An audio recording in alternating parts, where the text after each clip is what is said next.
Morning, Sam Fam. Sorry it's been a while. It's been a crazy few months, just to say the least. Between my husband getting badly hurt in November, essentially almost dying.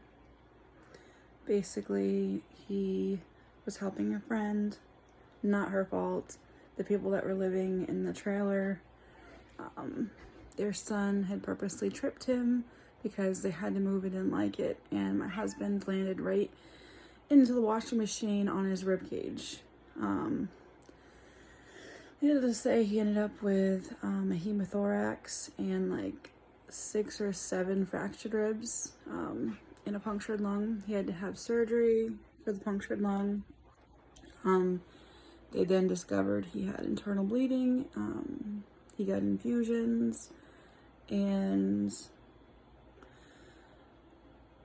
they fixed him up and got him in surgery or whatever. But when he got out of surgery, they had noticed his stats were dropping, and one of the surgeons asked for a x-ray to see what was up and determined that he had more internal bleeding than he did when he was in there the first time. So they had to rush him in. I wasn't with him this whole time. I was home with our daughter. My mother-in-law was with him. So they had to rush him in and fix him, put in 2 smaller chest tubes, and then the surgeon went and watched the video for the surgery the first time and noticed that somebody in one of the attendants had pushed the original chest tube in and caused a kink, which caused more damage and more internal bleeding. The surgeon said that if they didn't catch it, he could have bled to death in his sleep. So, it's been nothing but a whirlwind since then.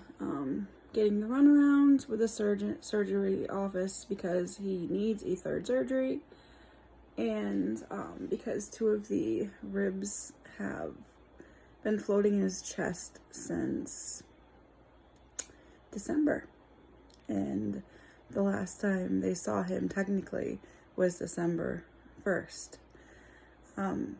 He went to the ER and got an x-ray because he was in so much pain in January, and they determined that 2 of the ribs were floating, and they said that his body wasn't ready for surgery. He's been dealing with pain since, and been in and out of the ER for it. They tried to force him to do a nerve block, but he doesn't want a nerve block. He's scared of them, which is understandable.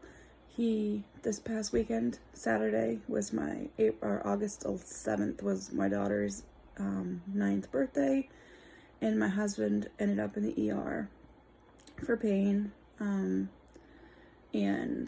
they gave him morphine and sent him home.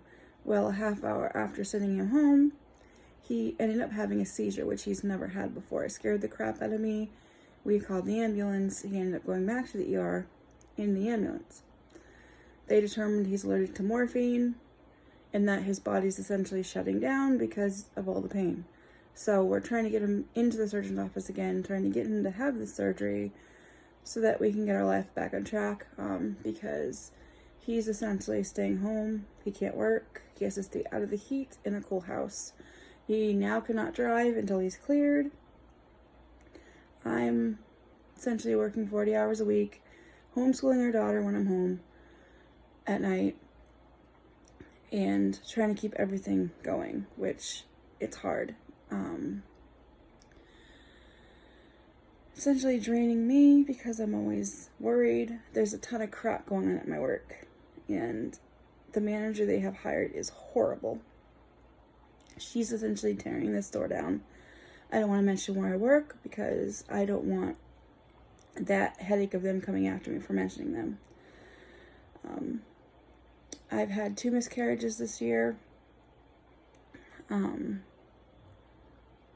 We all had COVID back in the end of April, beginning of May. Our bills are so behind because of me just being the only one working. And yeah, so that's what has been going on.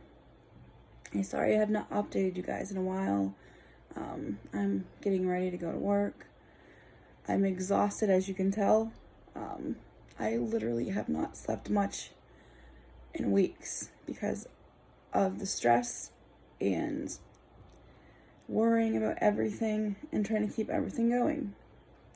I'm always trying to fight back the tears because it's like all this stuff one after another, but I've always tried to be the strong one. And yeah. But I will talk to you guys again soon and update you a little better. I just wanted to come on here and let you guys know what was going on. Thank you for being part of the Sam Fam, and I'll talk to you guys again soon. Bye.